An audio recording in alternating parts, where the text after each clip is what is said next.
रहमतुल्लाहि व बरकातहू। आज हमारा मकसद रोड पे निकलने की मजबूरी ये है कि एक आध कत्लेआम होता तो याद रहता था, बोल सकते थे, मगर ये पूरी चिट्ठी आप देख रहे हैं ये पूरी भर गई बीजेपी गवर्नमेंट के कारनामों से, जो आज हम मजबूर हो गए कि हमारे मुसलमानों पे जितना जुल्म हो लिख के लाना पड़ रहा हो, न्यूज़ में देख के लिख के लाना पड़ रहा, कितने सालों से चल रहा। देखिए आप 28 सितंबर 2015 बिछाड़ा विलेज यूपी मोहम्मद अखलाक साहब को गाय खुशी के नाम पे मारा गया, और शौकत अली, जिनका नाम शौकत अली है, वो आसाम में बड़े बुजुर्ग को बद जानवर यानी कि सुअर पिग काट के खिलाकर उनकी जान ली गई और ज़बरदस्ती खिलाया गया। और ज़िला गाज़ियाबाद भगवा टेररिस्ट ने मिलकर 5 लोग जय श्री राम के नारे ना लगाने पर एक बुजुर्ग आदमी को हत्या कर दी गई। और कानपुर लास्ट 3 महीने पहले कानपुर में भी ऐसे ही बड़े बुजुर्ग को मारा गया जय श्री राम के नारे ना लगवाने पे, ना बोलने पे। मैं पूछता हूँ इन भगवा हिंदुओं से और बीजेपी गवर्नमेंट आरएसएस से, ये किसके कौन से भगवान ने कहा है कि नारे लगवाने लगाओ? क्या हम बोलते हैं कि ऐसे किसी हिंदू को पकड़ के बोल तू ला इलाहा इल्लल्लाह मोहम्मद रसूलुल्लाह? क्या हम कभी इस कलमे की बुनियाद पर किसी को मारे हैं? हमारे इस्लाम में तो नहीं सिखाया गया है, और शायद आपके इस्लाम में भी, हिंदुइज्म में भी नहीं सिखाया गया है। ये चंद गुंडे हैं जो जबरन जय श्री राम के नाम पे नारे लगवाने पर जुल्म कर कर मार दिए जा रहे हैं अपने मुसलमानों को। और मैं दावे के साथ कह सकता हूँ कि जय श्री राम जी ने भी नहीं कहा है कि किसी को मेरे नाम पे मार दिया जाए, किसी ने नहीं किया है। ये सिर्फ हिंदू मुस्लिम को अलग करने के लिए कर रहे हैं। और मैं ये दावा करता हूँ कलमे की बुनियाद पे हिंदू मुसलमान भाई भाई है, सिख ईसाई भाई भाई है। ये कितना भी तोड़ने की कोशिश करेंगे, ये हिंदुस्तान से कभी हिंदू मुस्लिम अलग नहीं होंगे। इनके साजिशें आज नहीं कल बंद होंगी, ये मैं अल्लाह से दुआ करता हूँ। और देखिए पिछले 8 सालों में 148 केसेस बुक हुए हैं मॉब लिंचिंग के, जिसमें से 24 लोग मारे गए हैं इन मॉब लिंचिंग में, और 124 लोग 124 लोग घायल हो चुके हैं। इन सबका हिसाब देना पड़ेगा मोदी गवर्नमेंट को, इन सबका हिसाब देना पड़ेगा यूपी योगी आदित्यनाथ को, इन सबका हिसाब देना पड़ेगा आसाम गवर्नमेंट को। और जो मौलाना जमील कादरी साहब को, कलीम सिद्दीकी साहब को जो अरेस्ट किया है बिला वजह के, इनको भी आज़ाद करने का, इनको भी रिहाई करने का मैं दावा करता हूँ। और हम ये प्रोटेस्ट बरकरार रखेंगे इंशाअल्लाह। और हमारी आवाज़ दिल्ली तक और मोदी और योगी के कानों तक पहुंचनी चाहिए। मोदी डाउन डाउन, योगी डाउन डाउन। मैं इम्तियाज़ इसाक TR स्टेट सेक्रेटरी महबूब नगर। आज पूरे हिंदुस्तान में एहतजाज किया जा रहा है, जो हमारे मौलाना कलीम सिद्दीकी साहब को जो है बिला वजह एक फॉल्स केस में उनको जो है केस बुक करके जो है उनको जेल में रखा गया है। एक ऐसी शख्सियत जो सारे हिंदुस्तान में उनको चाहने वाले उनके फॉलोअर्स हैं, जो हो यूपी गवर्नमेंट जो एक कम्युनिटी को टारगेट करके जो जुल्म कर रही है, वो जुल्म ज़्यादा नहीं चलेगा। और जहाँ तक हिंदुस्तान में मोदी की सरकार है, मोदी की सरकार भी जो है ज़्यादा दिन तक चलने वाली नहीं है। अल्हम्दुलिल्लाह तेलंगाना हुकूमत एक अच्छा लॉ एंड ऑर्डर के साथ चल रही है। हम यहाँ पे बहुत महफूज फील कर रहे हैं। पूरे हिंदुस्तान में अगर कोई सेफ सिटी अगर है तो स्टेट अगर है तो तेलंगाना स्टेट है वो।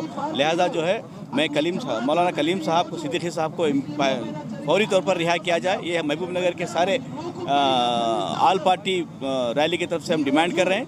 इमीडिएट मौलाना साहब को जो है रिलीज़ किया जाए। शुक्रिया, खुदा हाफिज़। बरकातहू।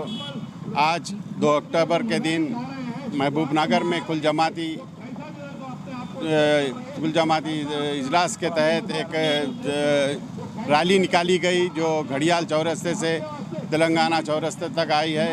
ये जो है मुसलमानों पर जो आसाम में और उत्तर प्रदेश में जो मजालिम ढाए जा रहे हैं, आसाम में बिलखुसूस जिनको घर से बेघर किया जा रहा है, और मासूम मुसलमानों पर, निहत्ते मुसलमानों पर जो गोलियां चलाई जा रही हैं, और उत्तर प्रदेश में जो मासूमों पर जुल्म किया जा रहा है, उसके ख़िलाफ़। और जनाब मौलाना कलीम अख्तर साहब,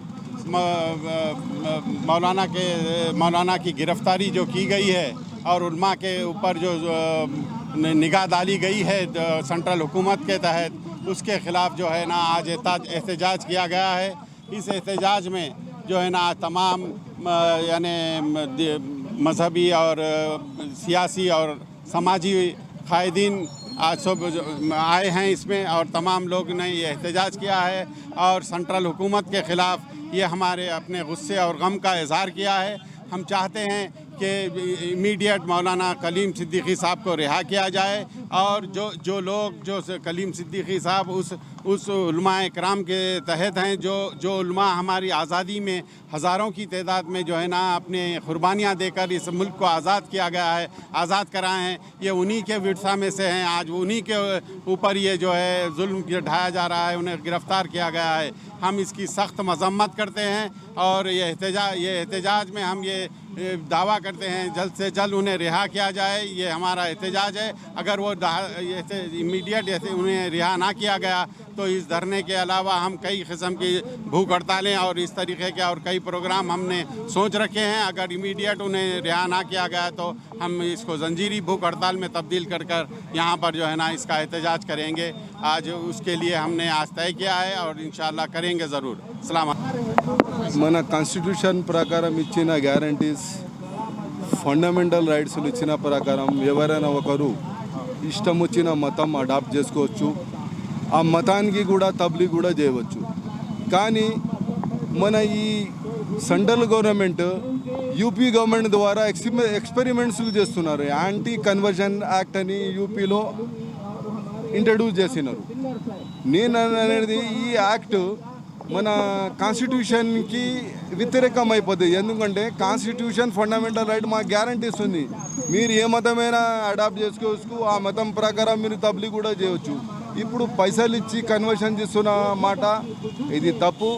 ఈ యూపీలో ఇప్పుడు వచ్చే దినాల్లో ఎలక్షన్స్ అయ్యే టైం ఉంది. అందుకని ముస్లిమ్స్కి దళితులకు హరాస్మెంట్ చేయాలి. పొలిటికల్ పర్సన్ ఏదైనా చెప్తే మనకు ఫ్రీడమ్ ఆఫ్ ఎక్స్ప్రెషన్ ఆర్టికల్ 19, 18, 20, 21 మనకేం చెప్తుంది?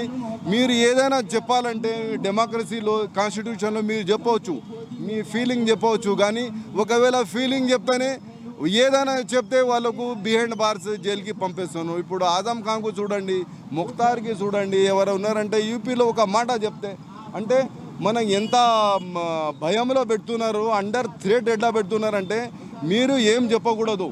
ఈ మనకు ఆంగ్లేయులో ఉన్న పరిపాలన కానా ఇది చాలా ఎక్కువైపోయింది. ఆంగ్లో కనీసము బ్రిటిష్ పీపుల్ ఉన్నప్పుడు కూడా మేము మా ఒపీనియన్ చెప్పవచ్చు, మాకు ఏం కాలేదు. కానీ ఈ బ్రిటిష్ కన్నా ఎక్కువ ఈ గవర్నమెంట్ చేస్తుంది. నేను చెప్పేది ఏమంటే కాన్స్టిట్యూషన్ ఉంది, కాన్స్టిట్యూషన్కి మేము కాపాడుకోవాలి. ఈ కొన్ని దినాల్లో ఇప్పుడు కలీం సిద్దికీ సాబ్ మీద ఆరోపణలేమో యాంటీ కన్వర్షన్ యాక్ట్ అంటే అది నడవదు. ఎందుకంటే ఈ got every right to choose his religion and preach for that religion. ఆయన ఏం తప్పు చేయలేదు. కానీ ఆ గవర్నమెంట్ ఆడ హరాస్మెంట్ చేయాలి, ఆయన గరజ్ చేసిను. నేను ప్రెస్ ద్వారా చెప్తున్నా కదా, ఆయనకు తొందర విడుదల చేయాలి.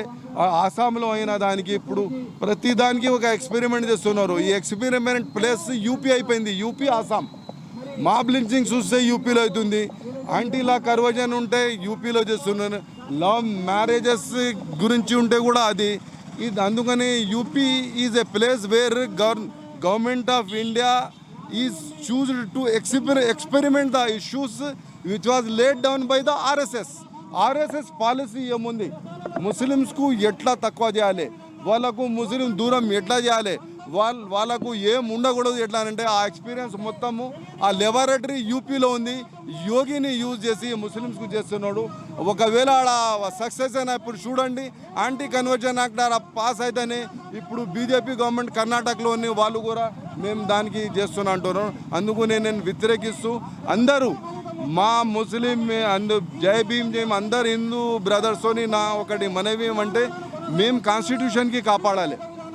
ఈ వ్యతిరేకం మనకు ఉండాలి, మీరు మాతో పాటు ఉండాలి. అందుకని అప్పుడే ఈ కాన్स्टिट्यूशन సేవ్ చేయవచ్చు, దానికి మనం ఏం చేయవచ్చు. आखिर में उर्दू में 1-2 बात बोल रहा हूँ मैं. आज अगर 2 ही बात, अगर हम मुसलमान मुत्तहिद नहीं हुए तो हमारा यहाँ जीना मुश्किल होगा. यूपी एक मरकज़ का लेबोरेटरी सेंटर बना हुआ है जहाँ पे मॉब लिंचिंग चलती, जहाँ पे anti conversion religion conversion act बनता, वहाँ से निकल के जहाँ जहाँ पे बीजेपी हुकूमत फैलता जा रहा है। तो हमको अब आने वाले इलेक्शन, जो यूपी का इलेक्शन में, हमको न सिर्फ दुआ करना है, बदुआ करना है, बल्कि जिस तरीके से मदद कर सकते हैं वहाँ की हुकूमत को ख़त्म करना है और मरकज़ी हुकूमत को भी ख़त्म करना है। आम शहरी यहाँ बेजार हो चुका है हुकूमत से। कोई भी इंसान कमाने के बाद, घर को आने के बाद सुकून, अमन चाहता है, लेकिन अमन ही नहीं है यहाँ पे।